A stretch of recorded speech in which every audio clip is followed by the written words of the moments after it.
Tayo po tayo saglit. We will read the Word of God, then we will pray. Then we will start. Okay? John chapter 1, verse number 1. John chapter 1, verse number 1. Napakahabang verse, no? 3 phrases lang ito. Sabay-sabay na po nating basahin. Ready? Read. In the beginning was the Word, and the Word was with God, and the Word was God. Tayo po'y manalangin naman namin, Diyos, dakila, maraming salamat po to this great opportunity again to be preaching out of your Word. Salamat dahil po iningatan niyo pong bawat isa. Nandito po kami ngayon lahat. I pray continually sa church po na ito. Father, I believe that through the faithful preaching of your Word, kayo po magbibuild ng iglesia and also will use us para po sa inyong glory. Pray sa mga desires namin na nawa wag po itong ma-choke ng mga things of this world, that we will have this opportunity na makapaglingkod po ng tuloy-tuloy at makapaglingkod po, Panginoon, na may commitment po kami sa inyo. I pray sa pangalan ngayong umaga, kayo po magbigay ng understanding, and thank you for this book, wonderful book. May this benefit us, in Christ's name we pray. Amen. And amen. Tayo po yung makakaupo. So, ang ating po pag-aaral ay nasa epistle ni John, or the epistle pala, Book of John, also known as the Gospel of John. Now,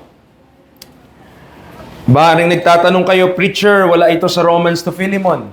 Exactly. Okay?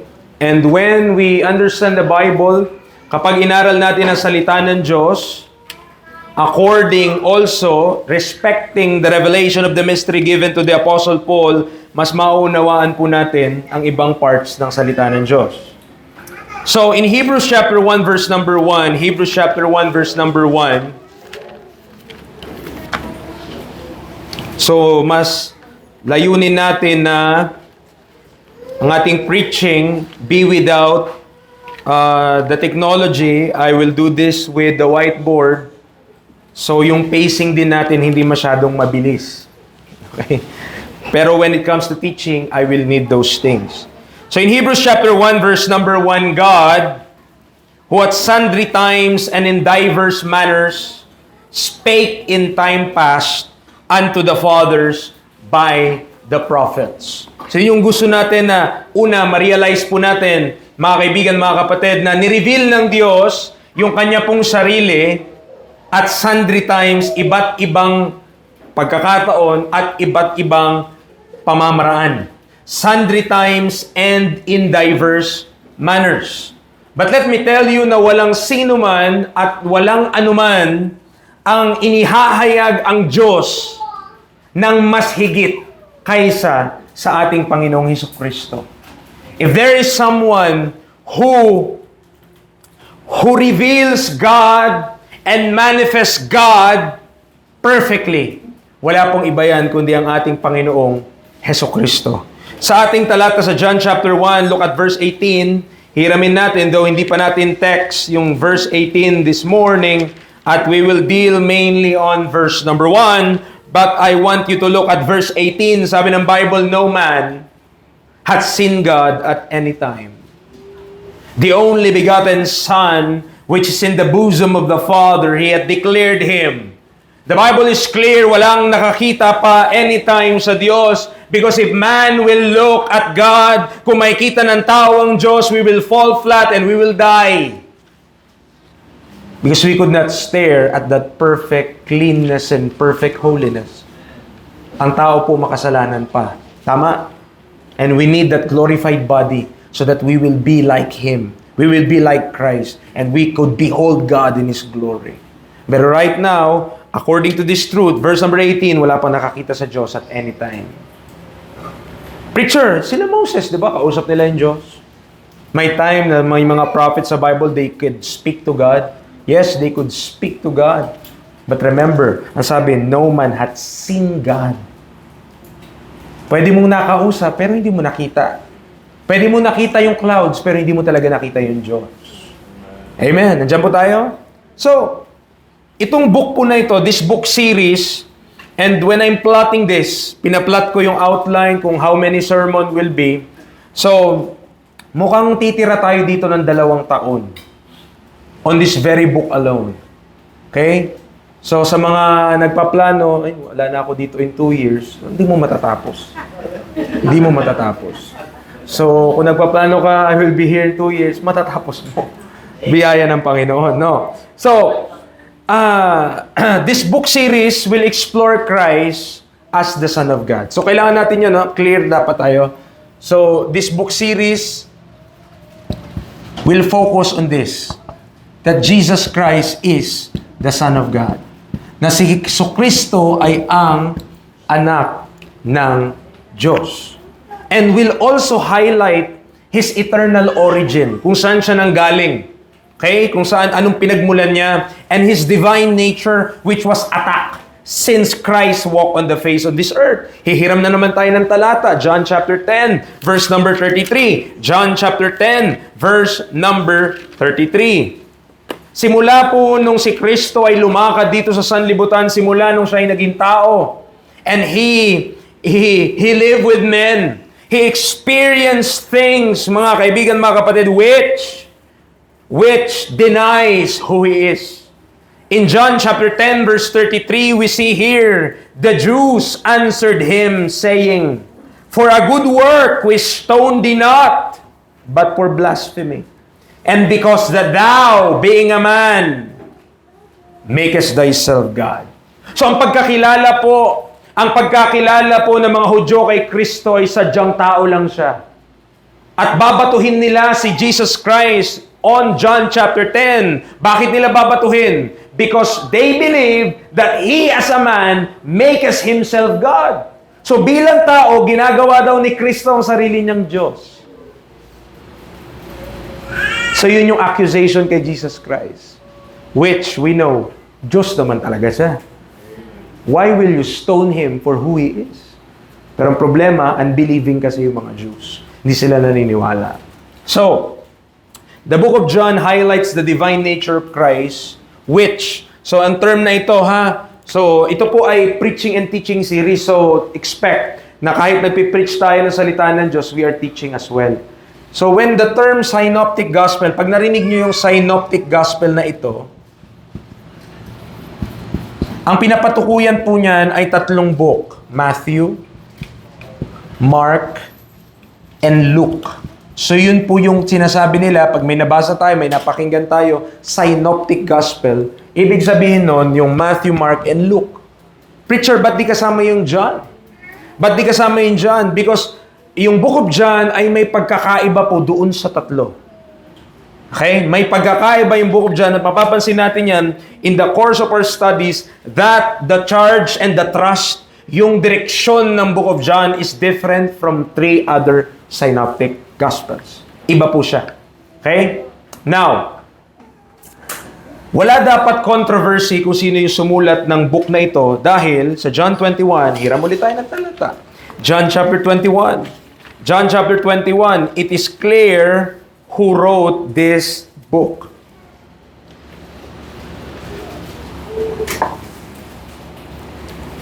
John chapter 21, verse number 20. Okay? Then Peter, ang chapter 21 ay dulo na po ng book of John. Then Peter, turning about, seeth the disciple whom Jesus loved. Note on that, underline that. Disciple whom Jesus loved. Following, which also leaned on his breast at supper, and said, Lord, which is he that betrayed thee? I'll just give a comment dito sa talata na to. Nung si Kristo ay pagkakanulo na, nung bago siya dalhin doon ng mga Romano at ipapapako, mga kapatid, ipupunta kay Pilate. May naganap silang, di bang, Last Supper. Mas kilala natin yung painting na yun, Last Supper. Tama. Pero doon sa, among the 12 disciples of the Lord Jesus Christ. So alam natin, kasama din si Judas. Tama? Kasama si Judas sa 12. So among those 12 disciples, 11 sila, I believe, yung 11 sa kanila, nung sinabi ni Jesus Christ na may magbe-betray sa kanya. Yung 11, sino kaya yun? Sino kaya yun? No, ako ba yun? So may duda ba sila? Baka sila. Pero si John the Beloved, yung writer ng Book of John, ang tanong niya, sure siya na hindi siya eh. Kasi ang tanong niya, Panginoon sino? Which is He? Sabi niya, verse number 21, verse 20, which is He that betrayeth thee? Sino siya? Kasi yung iba, ang tanong nila, is it I? Ako ba? Ako ba? Kahit nga si Peter eh, ganun ang tanong.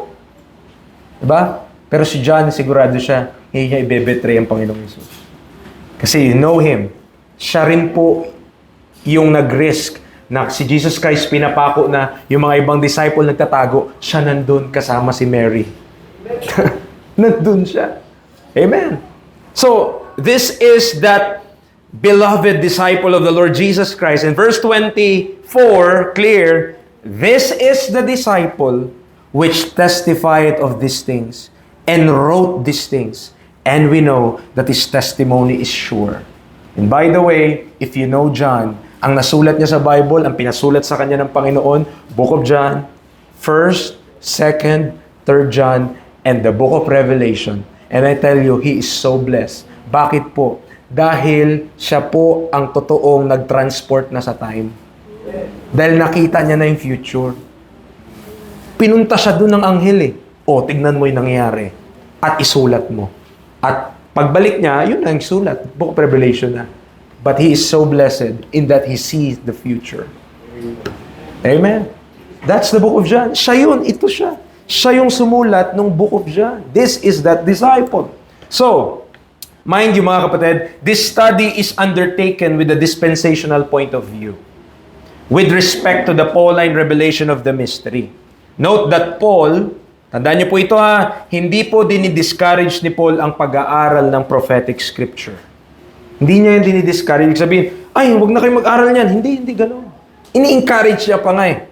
Okay? So, but when you study the Bible, in light of that, knowing the mystery that is given to the Apostle Paul, pag naintindihan natin yung framework na yon o yung distinction na yon, even yung division na yon sa salita ng Diyos, ilalagay niya sa tamang perspective yung pag-aaral mo.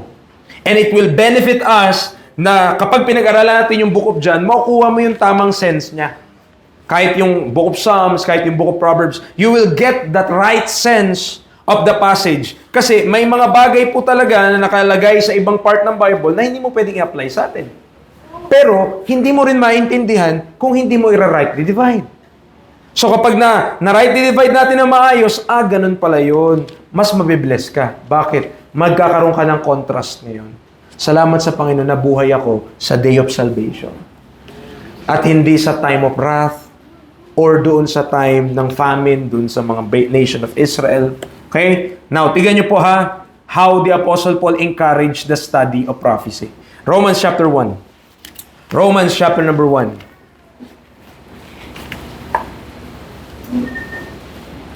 Matagal-tagal na rin nung nag-aral tayo sa Book of Romans at umabot tayo doon, kung naalala ko ng tama, more than 1 year on that book. And nawa, may naalala pa kayo. Yung mga nag-aral nun. Okay? Yung mga kasama doon.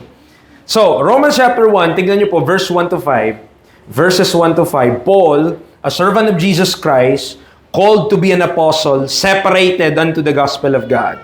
Look at verse 2. Which he had promised afore by his prophets in the Holy Scriptures.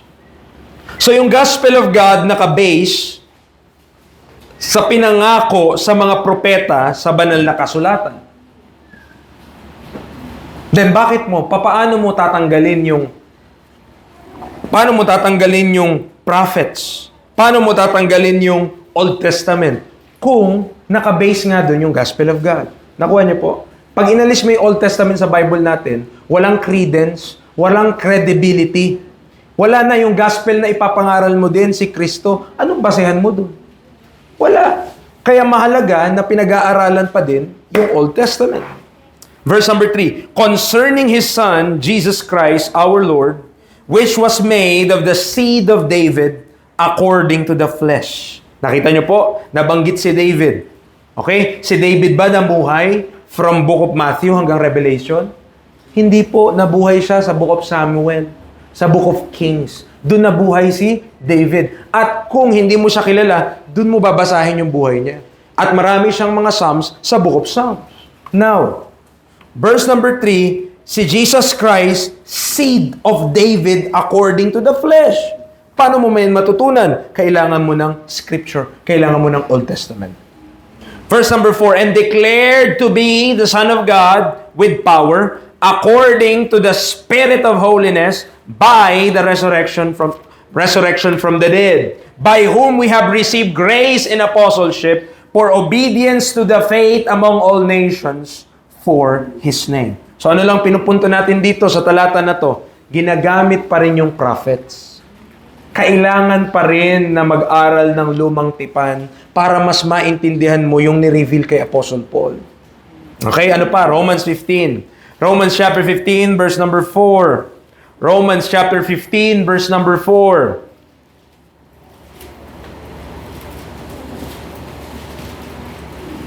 Sabi niya, for whatsoever things were written aforetime. So ano yung mga books na yon? Of course, the Old Testament. They were written aforetime. Para daw saan sinulat? Were written for our learning. So bakit di mo pag-aaralan yung Old Testament? Dapat talagang pag-aaralan. Bakit? Para matutunan natin. Okay? That we through patience and comfort of the Scriptures might have hope. So clear po yun, mga kapatid, na sinulat po yung mga things aforetime para po tayo ay matuto. Clear po? Amen. Romans chapter 16, meron pa, verse 25 and 26. Romans chapter 16, verses 25 to 26. Now to Him that is a power to establish you according to my gospel, and the preaching of Jesus Christ according to the revelation of the mystery, which was kept secret since the world began. Di natapos doon yung passage. Meron pang verse 26. But now is made manifest, and by the scriptures of the prophets, according to the commandment of the everlasting God, made known to all nations for the obedience of faith. Kita po natin how mystery and prophecy go hand in hand. Kailangan ng mystery ang prophecy in order for you to understand both. Kailangan po. Kasi kapag hindi tayo nag-aral ng prophecy, magiging ignorante ka sa napakaraming learning na pwede mong makuha mula sa lumang tipan. At napakaraming mga pagpapala na pwede nating masipsip mula doon sa mga talata po na nandiyan. Isa pa, 2 Timothy 3:16. Alam ko po, mas kilala natin ito. 2 Timothy chapter 3, verse number 16 and 17. Okay? Mas alam natin yung passage na to. We could recite this. I believe so. All Scripture is given by inspiration of God. All Scripture does not limit us doon sa Pauline epistle, but all Scripture, including the Old Testament, including Psalm, Proverbs, including Isaiah, Jeremiah, and so forth. Lahat ng mga Scripture, ang sabi ng Bible, profitable for doctrine, for reproof, for correction, for instruction in righteousness, that the man of God may be perfect, thoroughly furnished unto all good works. So napakaganda mga kapatid na mapag-aaralan po natin hindi lamang doon sa Pauline epistle bagkus other books in the whole Bible. If I have a practical desire and dream, may pangarap ako maturo yung buong Bible from Genesis to Revelation. That's a practical desire, that's a practical dream. Kundi pa ako kunin ng Diyos. Okay? But that is just a desire. And as to the purpose, anong preacher, para saan ba yung Book of John? Bakit siya sinulat ni John? Though nakita naman na natin, meron tayong mga talata dito na nagpapakita na profitable naman lahat sa doktrina, sa reproof, sa correction. Then, why is the Book of John written? Meron bang nakalagay sa Book of John na ini-state niya, kaya niya sinulat yung Book of John ay dahil sa rason na yun? And thankfully, according to David F. Reagan's overview of the Gospel of John, binigay niya rin yung passage, mga kapatid, sa John 20. Okay? John chapter 20, May kita nyo po dito clearly bakit sinulat yung Book of John. John chapter 20. Dito maliwanag kung bakit sinulat. John 20 verse 30 and 31. John chapter 20 verses 30 to 31. This is the purpose of God. Also of John. Kung bakit niya isinulat itong Book of John. Nandiyan po kayo? Verse 30. And many other signs truly did Jesus in the presence of His disciples which are not written in this book. Ba't di nakasulat doon? Nakasulat na kay Matthew Nakasulat na kay Mark. Nakasulat na kay Luke. Pero, verse number 31, but these are written. Itong mga bagay na ito ay naisulat, John chapter 1 hanggang John chapter 21, these are written. Anong purpose? That ye might believe that Jesus is the Christ, the Son of God. And that believing, ye might have life through His name. Whew! Preacher, yan ang gospel. Yun pala, preacher, pwede naman pala talaga yung Book of John. And I tell you mga kapatid, pwede talagang pag-aaralan ng Book of John and even gamitin natin sa ating panahon ngayon para mag-evangelize. Pwede mong gamitin ang Book of John. But hear me out first. Kung ang gospel natin, yung John 20, 30 and 31 lang, o particularly yung verse 31 lang, kulang yung gospel mo. Hindi ko sinasabing mali. Ang sinasabi ko, kulang. Preacher, what do you mean? To believe, kung tayo ngayon, na-save ka ba dahil naniwala ka lang na si Jesus Christ, Son of God? Hindi po. Yung John chapter 20 verse 31, this is the person of Jesus Christ. Hindi ka rin maligtas pag di mo ito pinaniwalaan. Okay? Kung hindi mo kilala si Kristo, hindi ka rin you might also believe in vain. Bakit? Sino pa si Jesus Christ sa'yo? Baka pagkakilala mo sa Kanya, ano lang siya, propeta. So, hindi masisave ang tao. Kailangan, ito po ang kailangan para masave ang tao. Pagkakilala sa kung sino si Kristo at sa ginawa ni Kristo tungkol sa ating kasalanan. The person of Christ and the work of Christ. Nandiyan pa po kayo? Okay? The person, preacher, wala naman yan sa 1 Corinthians 15. Anong wala? Nandito doon. How that Christ. Pwede bang kahit sinong Kristo na lang? Pwede bang Kristo ng sabungan? Hindi, di ba? Christ must be Jesus Christ, the Son of God. Otherwise, kung hindi yan yung Kristo na ating paniniwalaan, also according to gospel na binigay ni Apostle Paul, how He died for our sins, how He was buried, and then He rose again the third day. Kung ibang Kristo yung sinampalatayanan mo, you cannot be saved. That's why I'm saying na yung Book of John, very practical book. Why? Dahil kapag naintindihan natin yung content, this book will reveal kung sino po si Kristo Jesus. And when you learn who Christ is, you could easily trust His work. Kaya yung iba sa atin dito, siguro, hindi makapagtiwala sa Panginoon kasi di pa natin siya kilala. Who He is. Diba? Alam natin yung work niya, namatay siya sa krus. Alam natin yun, nilibing siya sa ikatlong araw na buhay na magmuli. Praise God. Tama? Alam natin yun, well-versed tayo doon. Pero, about who He is, doon tayo nagkukulang. Sino ba si Jesus Christ? Amen. Sino ba siya? Okay? At yun yung purpose ng Book of John dito sa John chapter 20 verse 31. Isinulat daw itong mga to that ye might believe that Jesus is the Christ, the Son of God. That's the purpose of this book. That's why, ulitin ko po don't quote me, misquote me. Kapag ang gospel mo, John 20:31, hindi ko sinasabing mali ang gospel mo, kulang. Kulang. Kasi ang tinutukoy lang ng verse 31, person of Christ. Ang kailangan mo pa, yung work of Christ. Hindi lamang kung sino siya. Tama yun. Kailangan maniwala tayo na sino si Kristo. Si Jesus Christ, the Son of God. You need to believe that. Ito yun. Kailangan paniwalaan mo yan. Pero kung yan lang ang gospel mo, kulang yan.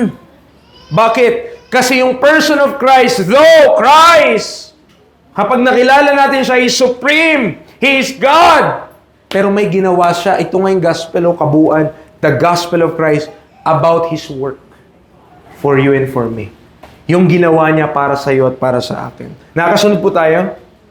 Okay, ulitin ko ha, para mag-instill sa ating mind. Kapag ang gospel natin, ang alam mo lang gospel, John 20:31, hindi ko sinasabi na mali ang gospel mo. Mali na rin ang kalabasan kung kulang kasi eh. Pero kulang siya. Hindi ko sinasabing hindi mo pwedeng gamitin John 20:31. You could use. We could use practically the book of John para i-present sa isang tao, especially, halimbawa, kung iglesia ni Kristo yung kausap natin, you could use the book of John, present Christ. Ito si Kristo, oh. Bakit sinasabi nyo tao lang siya? Eh dito clearly, Diyos siya. Nandiyan po tayo? Kasi yung bottleneck ba? Yung bottleneck nila, hindi naman tungkol sa ginawa ni Kristo eh. Naniniwala nga sila na matay si Kristo eh. Naniniwala nga sila na nilibing si Kristo eh. Naniniwala nga sila na nabuhay mula sa mga patay si Kristo eh. Eh ba't di sila maligtas? Preacher, naniwala man sila doon. Eh hindi nila naniniwala kung sino si Kristo. Diyan po tayo? Naniwala sila dito, pero iba yung pagkakilala nila sa kung sino siya. At ang tao hindi maliligtas pag mali ang pagkakilala sa kung sino si Kristo. Dahil ang kalabasan mo niyan, another Jesus. Diyan po tayo? Nakakuha niyo po? So, ang Book of John, ito siya. It presents Christ who He is. Sino si Kristo? So, kapag nag-share tayo ng gospel, gamitin mo ang Book of John. Bakit? Para mapresenta mo si Jesus Christ as the Son of God. At kapag na-convince mo na yung tao, pag na-convince na natin siya na kung sino si Jesus Christ, madali na yung work niya. Kasi this God, itong Diyos na to, na nahayag sa laman, He died for your sin and my sin. Mas ma-appreciate ng tao yung ginawa ni Kristo. Bakit? Kilala niya na kung sino si Kristo eh. Kaya, hindi po mabilisan ang pag-share ng gospel. It takes time. At kung meron pang mga stronghold ang isang tao, kailangan mo munang i-deal yun bago ka pumunta sa kanyang work. And this person could believe the work of Christ. Nandiyan po kayo? Naiintindihan po ba natin? O tayo ay nasa gitna na ng rapid eye movement. Ano yung rapid eye movement? Kapag natutulog, rapid eye movement yun. Okay? So, now this puts the book of John in a very important place in our Christian faith. While the books of Matthew, Mark, and Luke, yung synoptics, have clearly shown the content of Christ's Jewish and prophetic doctrine. Pag binasa mo ang book of Matthew, naku, ang liwanag, Hudyo talaga. The book of John was written so that men will believe that Jesus is the Christ, the Son of God. Yun yung purpose ng book. Maliwanag, John 20:31, you have a verse. Amen. Therefore, we could use the book of John practically and even doctrinally to establish that Jesus is indeed the Christ of prophecy, but at the same time, the eternal God made manifest in the flesh. Yan si Jesus Christ. So this work hand in hand sa gospel natin sa 1 Corinthians 15. Preacher, yung John 20:31 ba kino-contradict yung 1 Corinthians 15? Never. Hindi niya kino-contradict. Tinutulungan niya pa nga eh. Bakit? Kasi if we will believe a different Christ, you will not be saved. Kung ibang Kristo yung sasampalatayanan ng tao, hindi tayo maliligtas. Nandiyan pa po tayo? Without proper understanding of the person of Christ, His work will not really be appreciated. Kasi hindi naman tama yung pagkaunawa kung sino siya. Amen. Nandiyan po tayo? So, kapag pinag-aralan natin kahit simple survey of the book of Acts, papakita sa atin that our Savior, Jesus Christ, is the Christ of prophecy. Tandaan niyo po, baka kasi ganun na yung isip natin eh. Na yung Jesus Christ na tinuturo ni Paul, iba sa Jesus Christ na tinuturo ng mga disciple. Same lang yun. He's the same Christ. Amen. The Christ that Paul preached is the Christ that Peter preached. Parehas lang yung Kristo na pinipreach nila. Ngayon sa content, doon lang nagkakaiba. Okay? Pero it's the same Christ. It's our Lord Jesus Christ. Amen. So puntahan na po natin yung ating talata, John chapter 1, that is just an introduction on the book series. That is just the introduction on the book series. Let me preach to you this morning on John chapter 1 verse 1. The title of this message is Christ, the Eternal Word. Christ, the Eternal Word. So sabi ng talata, babasahin ko ulit, in the beginning was the Word, and the Word was with God, and the Word was God. So number one point, His pre-existence. Yung first phrase, that in the beginning was the Word, number one, His P-R-E, existence. His pre-existence. Mapapansin natin dyan sa verse number 1, yung phrase natin dyan mga kapatid, in the beginning was the Word. So kunin natin yung phrase muna na in the beginning. Okay, nandoon tayo ha. Para madaling masundan po, nandoon tayo sa phrase na in the beginning. So John opens his writing. Ano pang talata sa Bible ang katulad nitong John 1:1? Okay, nakikinig pa sila. Genesis 1:1, tama? Parehas yung impisa. In the beginning, then sa Genesis 1:1, in the beginning din. So, sinimulan ni John yung kanyang epistle, kagaya nung doon sa book of Genesis. Quoting Pastor Reagan again on this, si Matthew, sinimulan niya daw yung epistle niya or yung gospel niya with Abraham and David. Kasi may mga genealogy doon eh. Kung saan ang galing ang ating Panginoong Yesus. Si Mark, inumpisahan niya with his baptism. Si Luke, nagsimula kay Adam. Kasi tinrace pa yung genealogy ni Jesus Christ. Pabalik kay Adan. Ganun kalayo yung trace nun. Mababasa natin yung sa book of Luke. Biget, Adam. Diba? Yun yung may kita natin doon. Pero si John, sabi niya, nagsimula siya from the beginning. From the beginning. Now, kung pag-uusapan natin, preacher, kailan ba yung beginning na yon? Now, to the exactness of that beginning, I believe it would not benefit us to surmise. Ibig sabihin, walang magbe-benefit kung manghuhula tayo kung kailan yung date nun. Okay.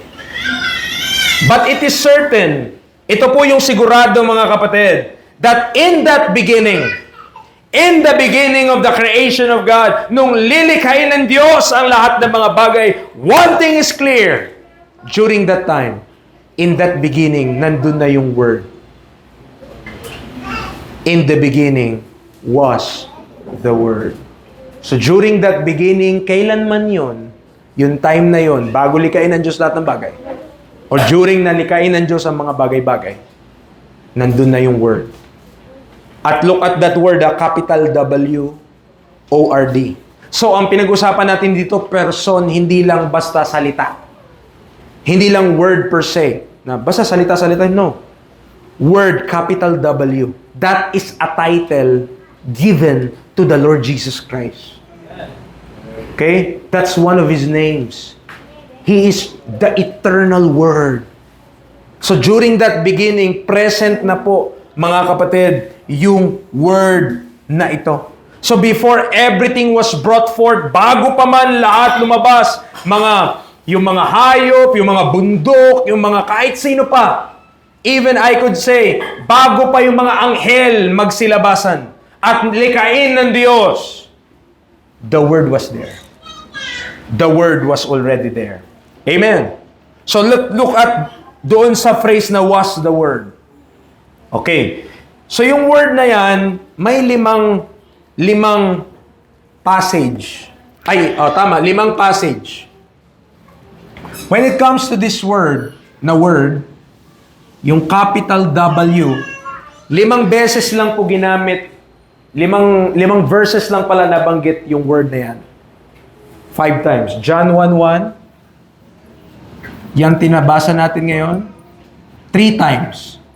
3 beses mo mababanggit doon sa talata na yun yung word. In the beginning was the Word, and the Word was with God, and the Word was God. Okay? Doon sa John 1:1. Then, sa John 1:14, isang beses ulit. And the Word was made flesh. So dito, isang beses. Okay? Then, in 1 John 1:1, isa ulit, 1 John 1:1. Isang beses ulit binanggit yung word na word. Capital W. Ang sabi niya, that which was from the beginning, which we have heard, which we have seen with our eyes, which we have looked upon and our hands have handled, the word of life. Of the word of life. So ginamit na naman doon. 1 John 5:7. 1 John 5:7. Pang-anim. So 3, 4, 5. Pang-anim na ito. For there are three that bear record in heaven, the Father, the Word, and the Holy Ghost. And these three are one. So yun yung pang-anim na time that this title is used. 6 times. At alam niyo, panghuli ko na saan? Revelation 19:13. Revelation chapter 19, verse number 13. Ito na yung 7th time and the last usage of that title. Ang sabi niya, and he was clothed with a vesture dipped in blood, and his name is called the Word of God. 7 beses po, mga kapatid. 7 times, ginamit yung title na word sa salita ng Diyos pertaining to the Lord Jesus Christ. At alam niyo po ang isang interesting na bagay tungkol dito? Ano po yun, preacher? Tignan niyo yung mga verses. Sino lahat writer ng mga book na yan? John. Si John yan lahat. Si John yung sumulat ng Book of John. Si John yung sumulat ng 1 John. Si John yung sumulat ng Revelation. Amen.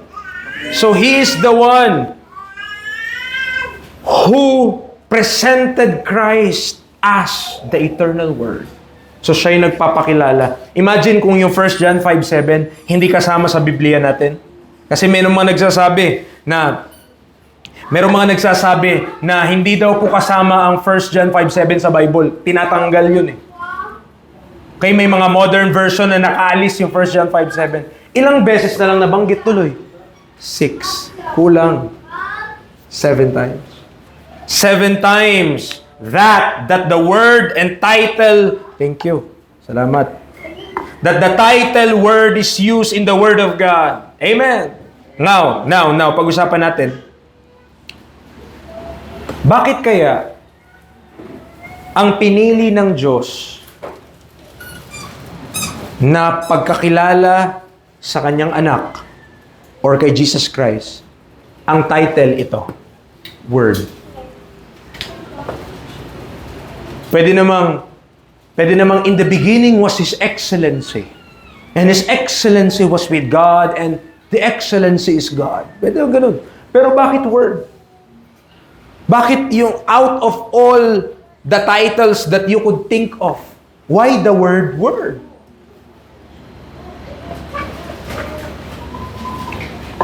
Is it accident na ang Diyos pinili niya yung salita na yan? Higit or more than any other words? Hindi po, mga kapatid.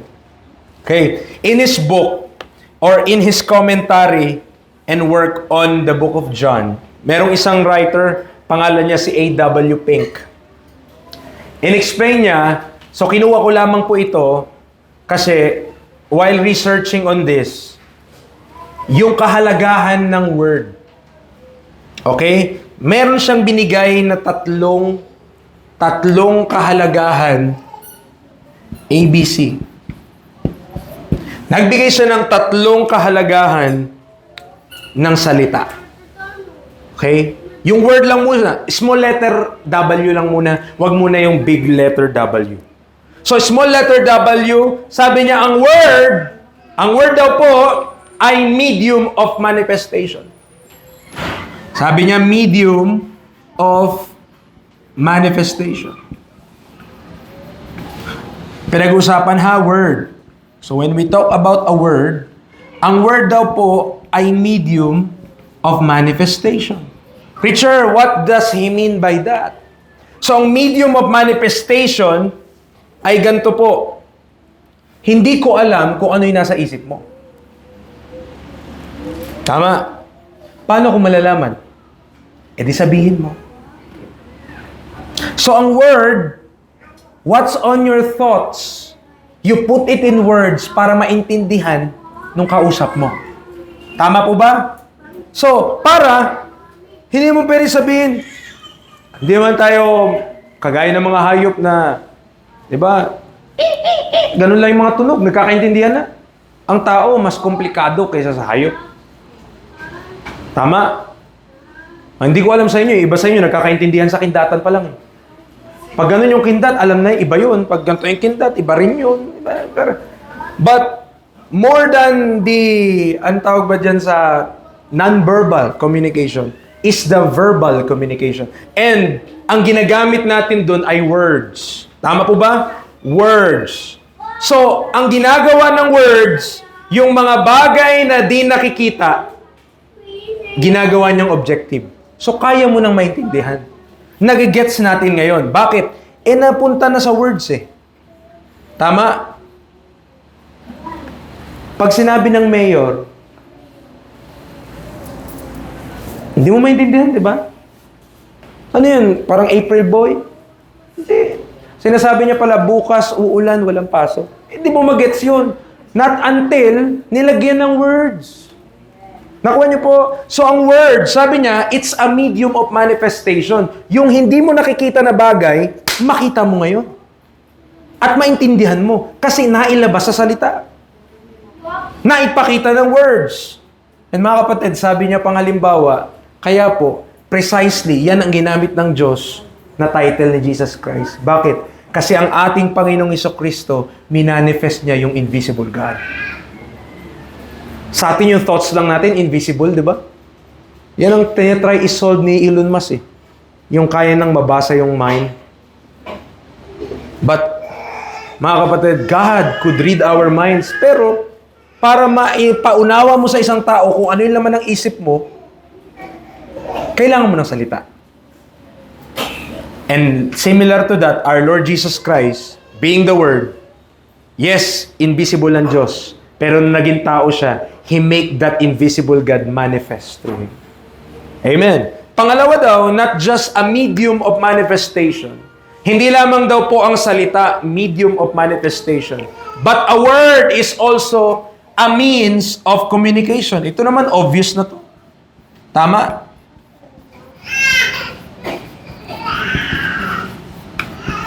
Ang mga words ay means of communication. At dito tayo minsan mahina. Okay?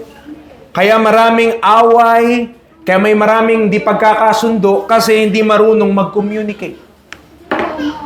But words, kaya po nilikha ng Diyos, kaya po may salita. This is God's means para makapag-usap, magkaintindihan mga kapatid.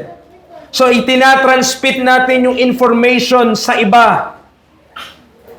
Because when you could transmit the information to others, halimbawa, ang magulang sa kanyang anak, then, maliwanag sa anak kung ano yung gustong ipagawa sa kanya ng kanyang magulang.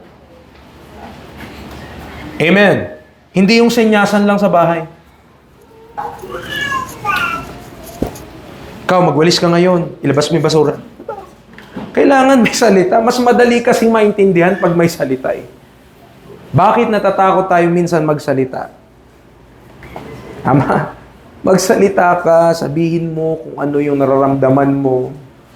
Okay, ilabas mo. But ang point natin, ang word daw, pangalawa, means of communication siya.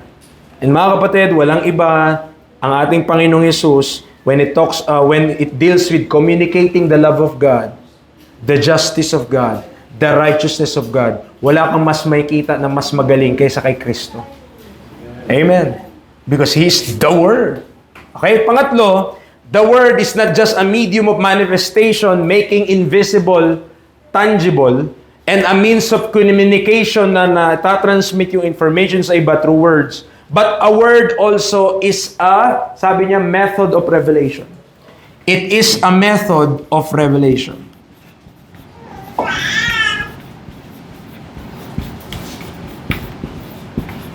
So what does he mean by that? So sa pamamagitan ng pananalita, napapamalas nung nagsasalita kung ano yung kanyang katalinuhan. Napapakita niya yun kung paano magsalita. At maging kung sino siya bilang tao. Kung siya ba yung matino na tao o masamang tao. By our words, we shall be justified. Sabi niya, and by our words, we shall be condemned. And Christ, as the Word, reveals the attributes and perfections of God.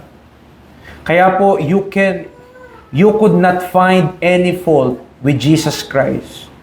Basahin natin yung buhay niya kung paano siya sinagupa ng mga Pariseyo. Ilang beses siyang gustong itrap, yet they could not condemn him with his words. Ano ba? Isang pagkakamali mo lang sa pagsasalita mo, pwede na nilang gamitin yun para sabihin talagang huwad kang propeta. But never one time ang ating Panginoong Hesus nagkamali sa kanyang speech. Why? Because it reveals who He is. That He is perfect. That He is righteous. That He is holy. By that word that was made flesh, sa pamagitan ng salita na ito na naging tao, mga kapatid, na ipamalas niya yung kanyang kapangyarihan, yung kanyang karunungan, yung kanyang kabanalan, yung kung papaano yung kanyang biyaya. It unveiled His heart. In Christ and nowhere else is God fully and finally told out. Alam nyo, the nature, ito, di ba, meron sa Psalms, pinapakita ng nature, pinapakita ng heaven din, yung handiwork ng God. Kung gaano kagaling ang Diyos. Pero what those nature could not communicate, Jesus Christ have fully communicated. Kasi, kahit nilikha ng Diyos ang lahat ng bagay, ang tao, naniwala pa rin sa Diyos-Diyosan eh. Akalain pa rin nila na nandyan yan dahil merong Diyos-Diyosan or nisip nila nandyan yan forever. Mga kapatid, there is a Creator. At lahat ng mga bagay na yan, in-explain ni Jesus Christ even nung nabubuhay siya dito sa lupa. Amen. There is no greater representation of God other than our Lord Jesus Christ. Look at Psalm 138. Tignan nyo kung gaano binibigyan ng premium, kung gaano binibigyan ng importansya, kung gaano binibigyan ng eminence ng Diyos, even magnification ng Diyos, ang kanya pong salita. Psalm 138, verse number 2.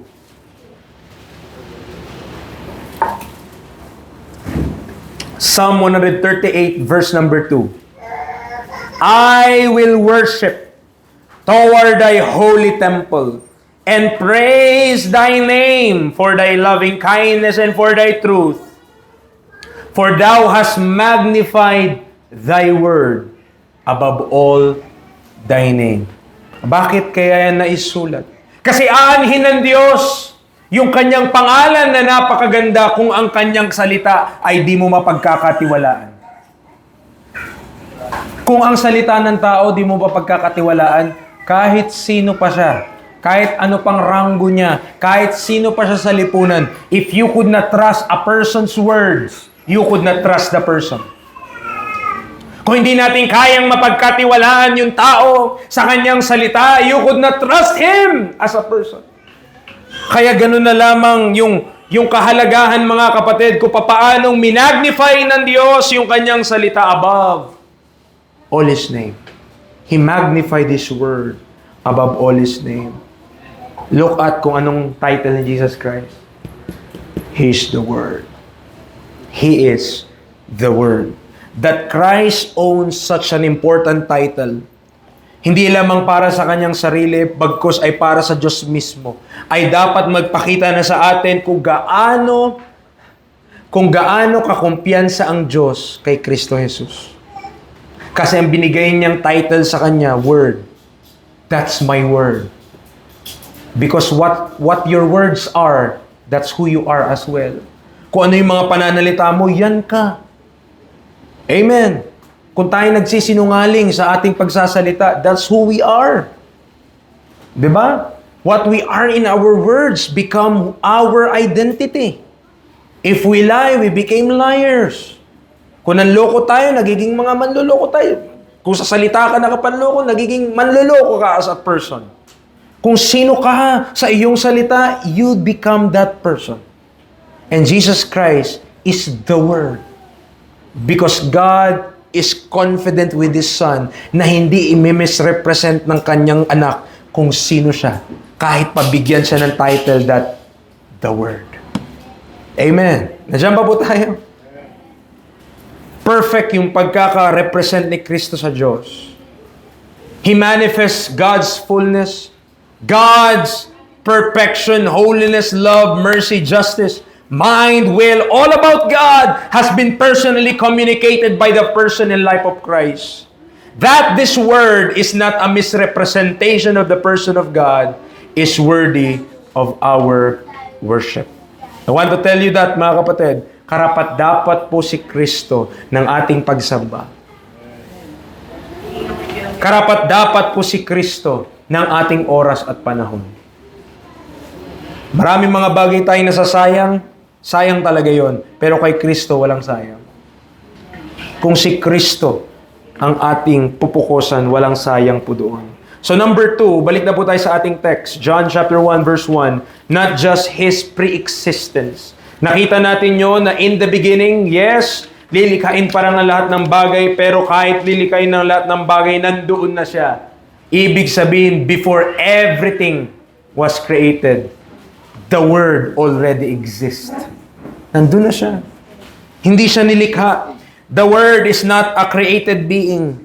So number 2, makita natin doon sa una, His pre-existence. Pangalawa, and the Word was with God. And the Word was with God. His position. Makikita natin hindi lamang His pre-existence, but His position. Yung kanya pong posisyon. Hindi po sinabi ng talata that the Word was with the Father. Tama? Pares ba tayong Bible? Hindi niya sinabi that the Word was with the Father. Ano sinabi niya? The Word was with?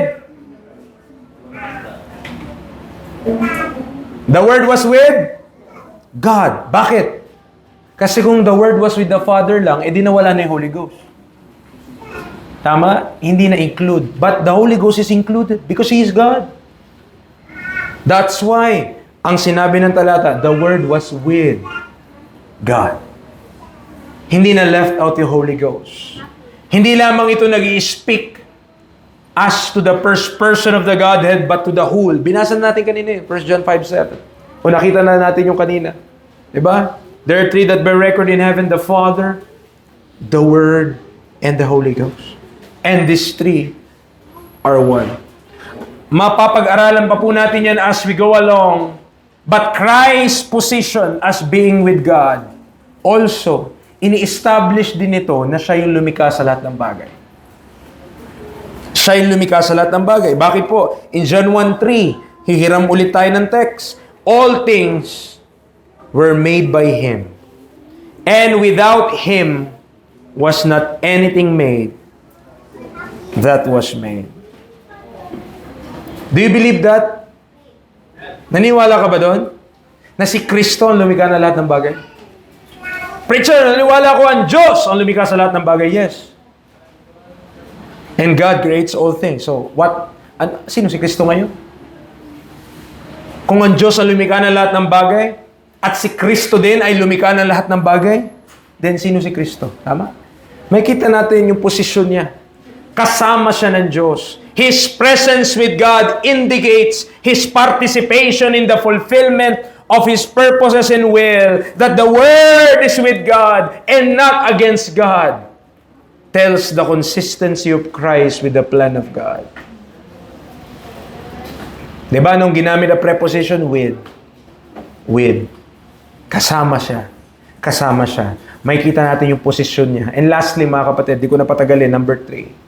Not just His pre-existence and not just His position. Pero dito sa huli, may kita natin, and the Word, napakalinaw. And the Word was God. That is His preeminence. That is His preeminence. Ganun kataas ang ating Panginoong Jesucristo. That He is the Word, yes. That He is with God, yes. But He is God Himself. Siya rin ang Diyos mismo. May kita natin yung Kanya pong pagiging mataas. We already have assumed. Sinabi ko po sa inyo, though hindi nakalagay, preacher, kanino pa sinasabi na si yung word ay si Jesus Christ? Wala naman nakalagay dyan na siya yan. Verse 14. And the Word was made flesh and dwelt among us. And we beheld His glory, the only begotten of the Father, full of grace and truth. Sino yung full of grace and truth? Verse 17. For the law was given by Moses, but grace and truth came by Jesus Christ. Kung may doubt ka pa kung sino yung Word, sana maliwanag na sa'yo, that is Jesus Christ. And Jesus Christ, based on that passage, was God. Was God. Di ba tayo nangingilabot? Na yung lumikha ng lahat ng bagay, nag-abala pa para maging tao, para bayaran ang ating mga kasalanan. Hindi ba tayo nangingilabot doon? Na ang Diyos na lumikha sa kung gaano kakomplikado yung isip mo, siya lumikha lahat niya. Ganon siya kagaling. And yet, He became a man to pay for our sins. Thank you, Lord. Amen. Thank you, Lord. Walang sino man sa atin dito ang worthy. Nobody among us here could say, I am worthy to be saved. Dahil lahat po tayo dito papunta dapat ng impyerno. Pero salamat sa Panginoon, He loved man enough to be a man and to die for men. Ganun ang pag-ibig ng Diyos sa atin. Amen. So, the eternal Word was God. The second person of the Trinity, that Word was God. Now, this verse is attacked by cults. Napakadaming umaatake sa talata na yan at ibang pananampalataya at ipinalitan pa ang mga verses. Bakit po? Because if the devil could deceive men by having men believe another Jesus, they could not be saved. Dahil kung yung Kristong papaniwalaan nila ay Kristong hindi naman anak ng Diyos at hindi Diyos mismo, then they could not be saved because that Jesus could not save them. The only Jesus that could save this world from sin is no other than that Jesus who is God Himself. Kaya tayong iligtas ni Kristo. Hindi dahil napakabuti niya lang na tao. Hindi dahil napaka-perpekto yung kanyang pamumuhay dito sa lupa. Kaya niya tayo kayang iligtas dahil yung kanyang sakripisyo. That's the sacrifice of God Himself towards sin. And sometimes, hindi natin ma-realize na ang ating pinaglilingkuran, yes, sinasabi natin, we're serving Jesus, we love Jesus, and we never realize kung sino talaga siya. That He is not just a man, that He is not just a good man. He is God. Diyos siya. At isang araw, haharap tayo sa Kanyang judgment seat. Because He is God. And every knee should bow and every tongue should confess that Jesus Christ is Lord to the glory of the Father. Kung nakinig tayo doon sa mga mensahe doon sa camp meeting, one preacher, Pastor Noli David, explained the glory of God. At sabi niya doon sa kanyang preaching, ang Diyos hindi niya isi-share yung kanyang glory sa kahit sino. Then bakit pinapatawag ng Diyos si Kristo na Lord? Hindi sinishare niya na yung glory niya doon. Kung tao lang si Kristo. But if Christ is God, then there's no contradiction. Because Christ deserved that glory even from the beginning. That's your Savior. Kaya huwag mo mamaliitin yung Savior mo. Huwag maliit yung tingin natin sa ating Panginoong Jesucristo. Dahil ang ating Panginoon hindi lamang basta tao, He is God manifest in the flesh. But the Scripture is vividly clear, napakaliwanag without a shadow of the doubt. Yung salita, that word that was in the beginning, is also that God. With God, but God Himself. Isaiah chapter 9, verse number 6. Malapit na po tayo magtapos. Praise God. Preacher, ang aga mo ngayon. Magpasalamat ka kapag ganyan. Isaiah chapter 9, verse number 6. Isaiah chapter 9, verse number 6.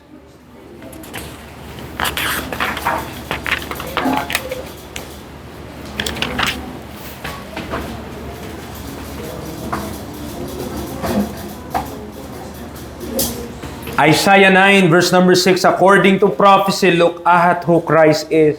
For unto us a child is born. Tao o Diyos? Tao. Pinanganak eh. Tama ba? A child is born. Unto us a son is given. And the government shall be upon his shoulder.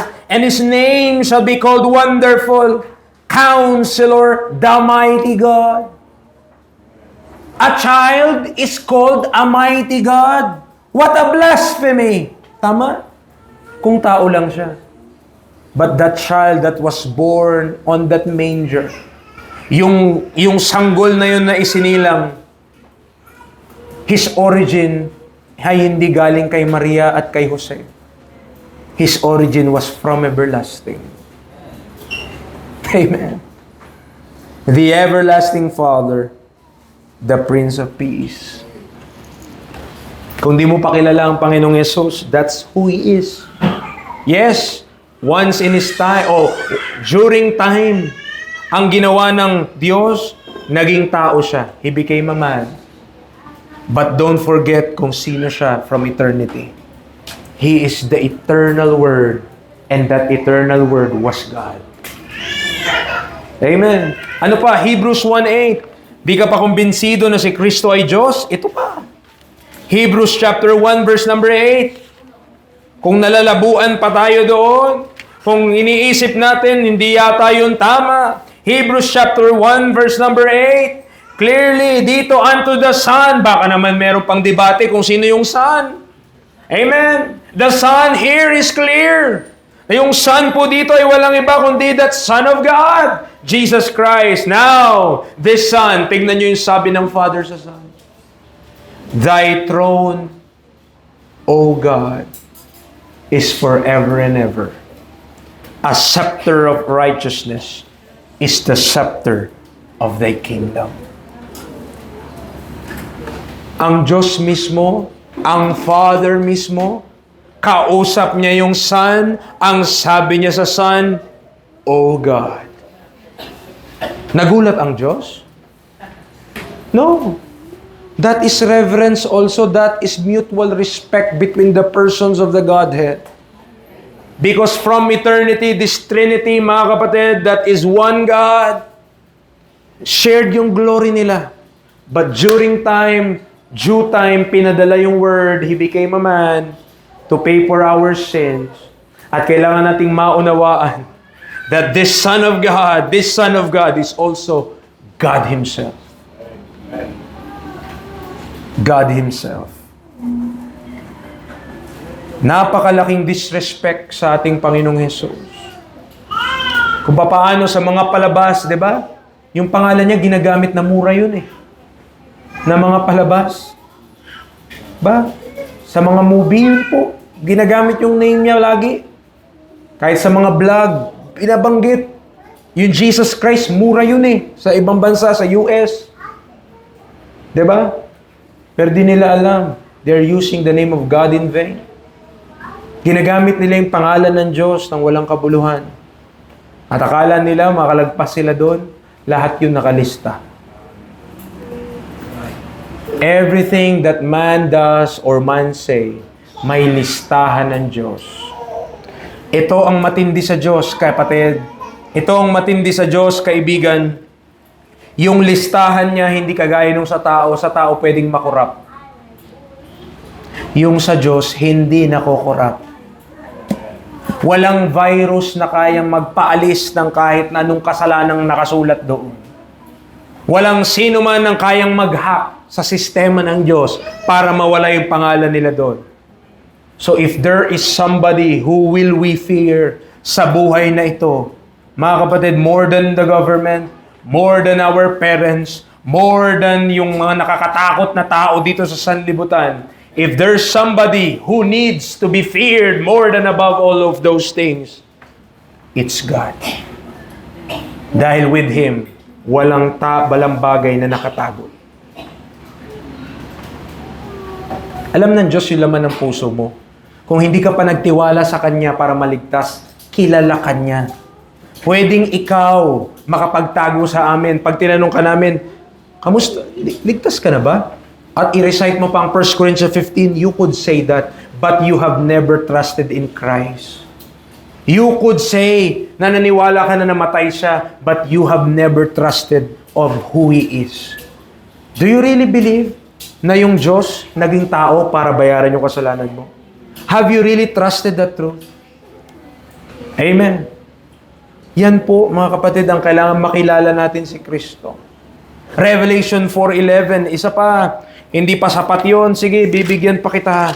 Revelation chapter 4, verse number 11. Revelation chapter 4, verse number 11. Thou art worthy, O Lord, to receive glory and honor and power, for Thou hast created all things, and for Thy pleasure they are and were created. Anong tawag mo kay Jesus Christ? Pag nagpipray ka, diba, pag nagpipray tayo, lagi nating sinasabi, Lord, Lord, Lord, Lord. Tama? But that Lord, verse number 11, nilikha niya lahat ng bagay at para sa kanyang kaluguran lahat ay nalikha. Naniniwala ka ba dyan? Doon naman sa mga saved, naniniwala ka sa verse na yan? Do you believe na nilikha ka ng Diyos para malugod siya? Nanilikha niya ako para malugod siya? Not just to please myself, but to please Him. Ang buhay natin para sa kanyang kaluguran. Hindi lamang po para sa atin. Now, when we please God with our lives, kapag natutunan natin na ma-please ang Panginoon sa buhay natin, I believe masasaya ka. Kasi yung fruit of the Spirit mag-uusbong eh. At part of that fruit of the Spirit is joy. Amen. Nandiyan po tayo? Colossians 1:18. Matapos na po tayo. Preacher, pangalawang best mo na yung sinabi. Amen. Ganyan yung mga preacher. May final, may last, at may finally pa yun, at merong conclusion. Colossians 1:18, ano sabi ng Bible? And He is the head of the body, the church, who is the beginning, the firstborn from the dead, that in all things He might have a preeminence.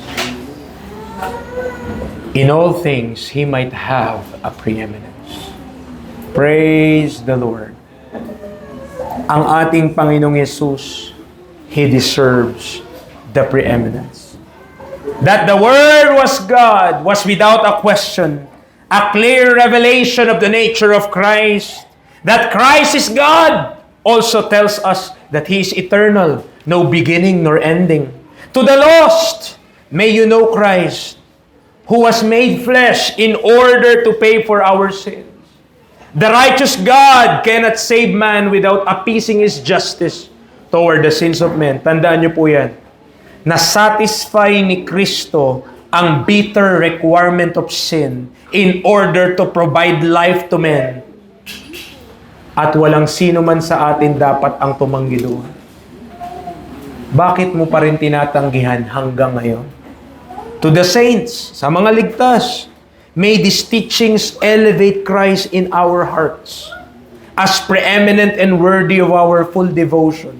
May the knowledge of His deity, yung kanyang pagiging Diyos, put that godly fear on our minds that He who died for us is also the judge of all things. Maybe it's hard. Maybe ang hirap no? Kasama siya ng Diyos, with God, tapos Diyos din siya.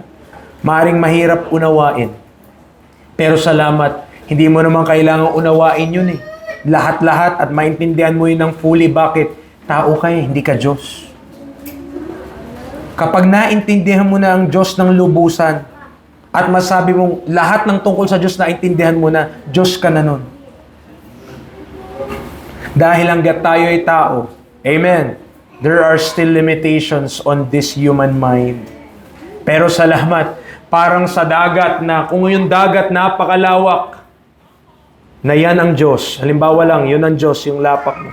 Bawat natututunan mo sa Kanya, para ka lang tumatabo. Whew! Sapat na yun para sa'yo. Hindi mo man maintindihan yung kabuuan. Pero the more na nakikilala mo siya, the more na nalalaman mo kung sino siya. Amen. Do you know Jesus Christ?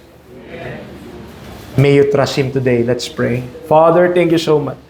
Salamat po sa pagkakilala pagbibigay kay Kristo sa amin. Salamat na buhay siya bilang tao. At Lord, hindi na kami makapagbigay ng excuse na ang Diyos malayo, detached sa tao, hindi nararamdaman yung aming nararamdaman. Because once in the lifetime of man, God was made manifest in the flesh. And that Word that was made flesh is also God. Salamat kay Jesus Christ. Hindi naman namin siya deserve. We are unworthy. But thank you, Lord, ang salvation mo hindi limited, but to all men. And I pray, Father, to those who are still na matigas, na ayaw i-give up yung kanilang strongholds, that they are still trusting in themselves, thinking na kaya nila ang buhay without the Lord Jesus Christ. I pray that they think again. And they consider that Lord Jesus Christ as worthy of our worship and devotion. To the lost, I pray salvation. And to the saved, I pray dedication and sanctification. Salamat, Panginoon, for our Lord Jesus Christ. One day, we will meet Him. That will be a glorious day to meet with Him. Salamat po, kayo po mag-glorify sa aming mga pag-aaral. In Christ's name we pray.